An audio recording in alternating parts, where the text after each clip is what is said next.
Thank you. Gracias. Thank you. Thank you so much. It's an extreme honor to be here. I want to apologize that I can only be here for this talk. I have to leave right away, and I feel bad about that because it's always better to be part of the process you're in. But I'm assured that it's been very good for everybody, right? You guys are going having a good conference? I hope so. Yeah? Well, we make things what they are. So if it's good, you made it that way. So I do have a very busy schedule. I'm actually part of there's an ad hoc committee on gang violence and youth development in Los Angeles, and I'm on the community advisory committee of this group. And we just finished finalizing our gang intervention model that we hope the City of Valley will adopt.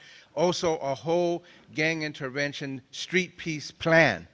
It's probably the best plan that I've seen anywhere in the country. It was done by a number of people in the streets who know the streets, people working in the prisons, in the juvenile facilities, as well as in the community, and I hope that you all get a copy of it if you can. What I'm going to do is whoever is in charge here, I'll leave a copy here just so at least it's in the hands. I'll leave it with Mr. Adachi because I think he'll make some good use of it.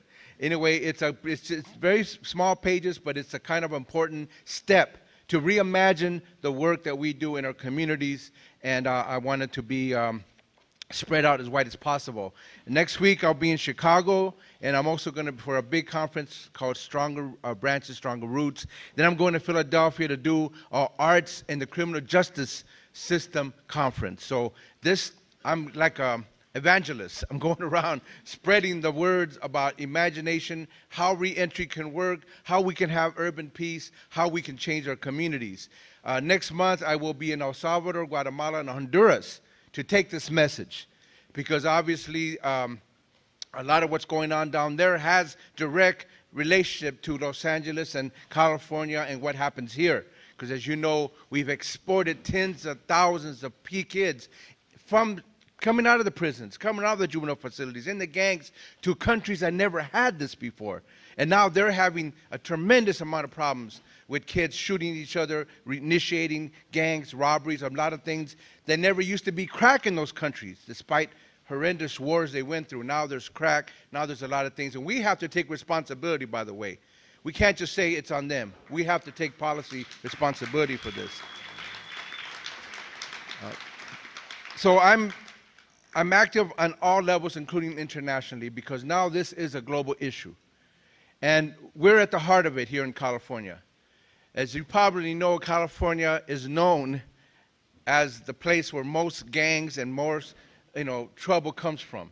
People can count the beginnings of the Hell Angels in California, Crips and Bloods in California, Sureño, Norteño in California. We have a reputation out there in the world. You know, people think we're in pretty bad shape here. And I know because I go around the country and people are complaining because the big problem in other parts of the country is what? California-based gangs and youth being sent over there. And I don't know if you're aware, but, not just Crips and Bloods, but also Sureño, Norteño are spread out all over the country now. So this is something we have to look at as what's happening. But I also know the good things about California. I also know the imagination and the power of community, and I want to say a few words about what's happening here in San Francisco with people like Jeff Adachi and others in this city, which I see as models of trying to imagine something different and new and vital and good and decent, because we need it now. And so California can also be a good place for good, powerful, effective, meaningful work among youth and those coming out of prisons. So give yourselves a hand. Please, give yourselves a hand.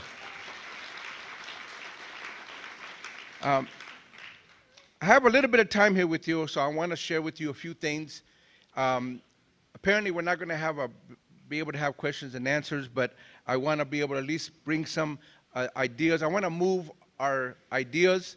I want to move your concepts. I don't want to tell you what you probably already know, and I don't want to tell you that I think I know more than you do. I just want to move a few things, move the imagination a little bit as you go through the rest of your conference here.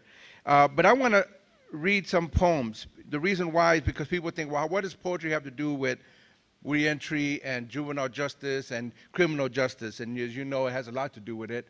And I'm just going to read poems from well-known people who kind of address some of the things that I felt are related to this issue. And I'm going to start with a poem, a short little poem. These are short little excerpts of poems by Octavio Paz. Who knows who Octavio Paz is? For those who don't know, he is one of Mexico's leading poets. And this is from a larger poem. I'm going to read this line. It almost hit me as this is the way people must feel and the way I felt coming out of either the criminal justice system or heroin addiction or some kind of what I call the hell on earth issues that we have to deal with. You're going from hell on earth back to earth. And people don't recognize that you've just gone through something terribly initiatory. And this short little thing kind of says a lot of the way it feels. With no name, no face, the death I want bears my name. It has my face. It is my mirror, and it is my shadow. The soundless voice that speaks my name, the ear that listens when I am silent, the intangible wall that blocks my way, the floor that suddenly opens. And then one of my favorite lines of poetry by Theodore Rothke. Anybody know who Theodore Rothke is? If you don't know, he's a great poet.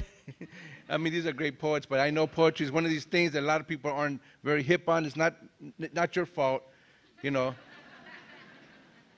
You know, here's something about a culture. A culture that doesn't have poetry at the heart of it is not a very good culture. And there are cultures, and you know, very important. There are cultures, poor countries. My good friend just picked me up from Nicaragua. Country of poets, you know? There are countries where poetry is so much part of everybody. And they're poor. And they don't got resources, but they got poetry. And I'll tell you, that's a good culture. And unfortunately, our United States, with so much resources, so much wealth, where's poetry in our lives? Pushed to the side. You don't even know who the great poets are. It's not nobody's fault. People don't even know how to teach poetry in schools. But you know what? People, almost everybody does poetry. I want to ask you, how many of you are actually into poetry? I'm sure. I know it. I know because it's, how do you express yourself? How do words really put together what you've been through? And even if you do it for your own personal therapy, it's powerful. So this is one of the best lines I ever heard in poems. It's by Theodore Rothke, and it goes, "What is madness but nobility of soul at odds with circumstance?" I'll say it again. What is madness but nobility of soul at odds with circumstance? Beautiful, beautiful line of poetry. And from Maya Angelou, who will compute the lonely nights made less lonely by your songs or by the empty pots made less tragic by your tales? The importance of telling your story, the importance of not letting it sit somewhere and be forgotten, and your life be forgotten. I'm going to read another one, then I'm going to talk a little bit, but let me get this one other really beautiful poet. Again, poetry is a part of my life, as was mentioned. I included it in my book, Hearts and Hands. I start every chapter with either a poem or a saying, and it's just important to have it in our lives. And I'm going to end with, this part. I'm ready to go? No. I'm going to end this part with a poem by Amy Chazeri. Anybody know who he is? Great poet from the French Caribbean part of the world, and he's part of what was called the Negritude poets, who were very important, powerful poetry, bringing out that aspect of poetry from the former slave colonies in the Caribbean out to the world, and a French-speaking part, but also, of course, it speaks to the English-speaking and Spanish-speaking world where slavery was brought into the Americas. And this poem, when I read it, I think about, this is the way I felt as a kid, running the streets, not knowing who I was, feeling that there was some kind of tiger or animal or lion inside, and not knowing that what it was, and not knowing that it could have been a good thing, and only bringing out the destructive aspects of it, and wishing that somebody would stop me, and not having anyone or anybody that could do that. So it goes like this.